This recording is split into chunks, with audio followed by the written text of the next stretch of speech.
Guys, chapter 173 of One Punch Man literally blew my freaking mind. I mean, we have insane reveals, some insane exposition, and some really crazy implications about God and the reason why he's coming to Earth. I mean, this chapter is literally loaded with an insane amount of information, starting right from the jump, and this all goes down in one single meeting. After all the events of the Monster Association, Sitch calls up a couple S-Class heroes to basically do a debriefing session where they kind of give all the information that they have gathered from their battles during the Monster Association arc. And this group of S-Class heroes comprised of Zombie Man, Genos, Flashy Flash, and a My Mask. I know he's not an S-Class hero, but you know, he pretty much is. Genos, of course, pulls up with hours and hours of information, with him trying to pretty much set aside 3 hours to talk about solely Saitama. Well, fortunately, we get to the others first because Zombie Man starts to kind of explain his encounter with Homeless Emperor, where he had interrogated him about where he obtained his insane amount of power, and Homeless Emperor had started to spill the beans by saying that he had accepted some power from God. Well, we all know that as he was explaining this,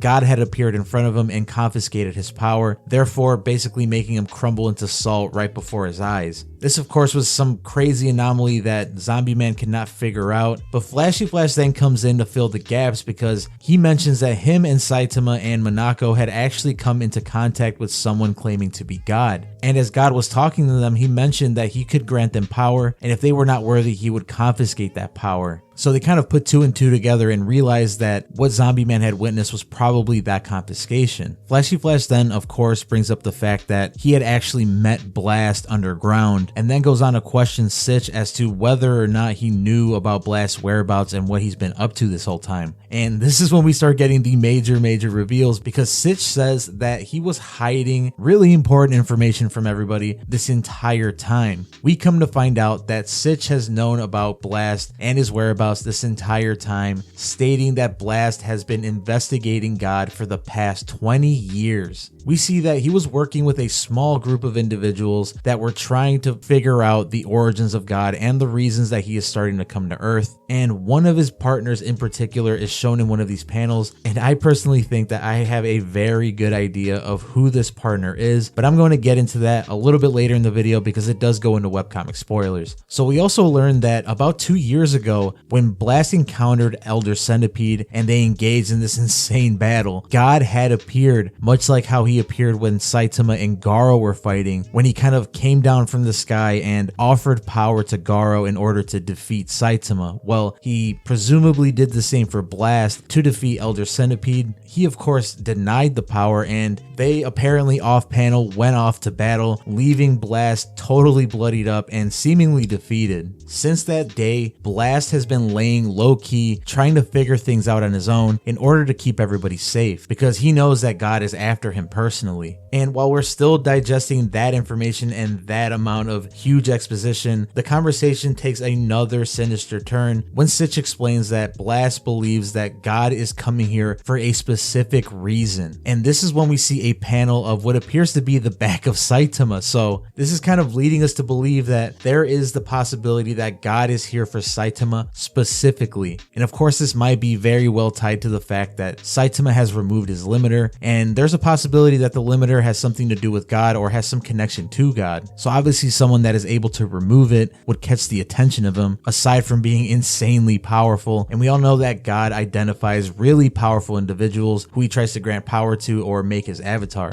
So not only are we getting a piece of Blast's backstory, but we're also getting a slight hint that Saitama might be the reason that God is trying to reach Earth more and more. Exactly what that reason is that it has to do with Saitama, I'm not exactly sure. We can speculate that God is looking for a worthy avatar, which would be Saitama, to, take over his body and officially take over the planet. Or it might be something as silly as just looking for another worthy opponent like Saitama is. I could definitely see one writing something like that at the end of the story, where we think it's some kind of super climactic reason or some grand goal that God is trying to take over the Earth, when really he's just been looking for a worthy opponent this entire time. game, much like Saitama, right? I mean, the possibilities are endless. But aside from this, like I said earlier in the chapter when Stitch was talking about the group that was assisting Blast in investigating the God Cubes, we get this like from behind shot of this swordsman wielding two swords behind his back. Well, what I speculated and what many people in my comment section from my review earlier have speculated, this is somebody that comes into play later in the webcomic. And I will be going into webcomic spoilers from here on out, so you have been warned. But what I believe and what many apparently believe this signifies is the fact that Blast's partner is actually the ninja leader of the ninja village that we see later on in the story. We come to learn that Flashy Flash and Speed of Sound Sonic are actually from the same ninja village that has a leader that has this insane demonic presence where he pretty much has 3 different heartbeats, never sleeps, and takes the bodies of the people that he kills and basically like harvests their organs and uses them for himself. Throughout the entire arc that includes him, he's pretty much portrayed as a monster of some sort, some kind of human monster like Garo. And along with that, we learn that he has these secret scrolls and blades that are extremely powerful and make him an even more menacing foe. So what this is kind of laying the groundwork for is the possibility that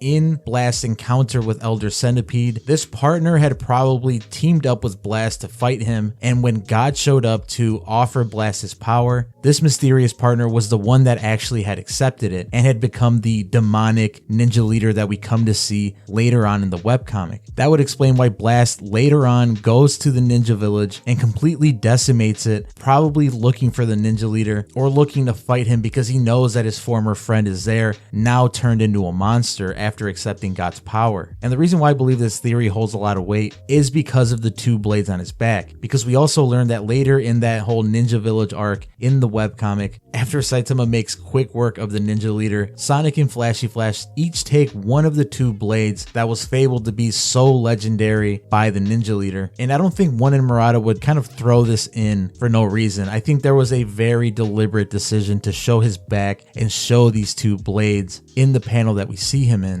I mean, there's also the possibility that this could be, you know, the Sun and the Moon Blade, which we know that Atomic has the Sun Blade and he'll soon be looking for the Moon Blade. Maybe it's something pertaining to that, but I think I like the theory of it being the ninja leader a little better. This meeting full of insane reveals and exposition is ended by Genos going on a whole rant talking about everything Saitama had experienced based off the data that he gathered from the core that Saitama had brought back from the alternate timeline. Of course, since there's no proof of this, none of them really believe it, but they kind of speculate as to, you know, whether or not it has some potential to be true. And I definitely think this is something that's going to further guide some of these S-Class heroes as the arc goes along that we're currently in. Speaking about this particular chapter though, right now, what did you guys think of it? What did you guys think of all the insane reveals that we got from this single meeting and the implications that it might have on the future? I mean, there are some heavy implications here. Share your thoughts in the comments. I am very excited to read what you guys think about this chapter. So if you enjoyed the video, please make sure to like and subscribe. I am still a pretty fresh channel, so any amount of support is very much appreciated. Have a wonderful day, and I'll see you guys in the next video.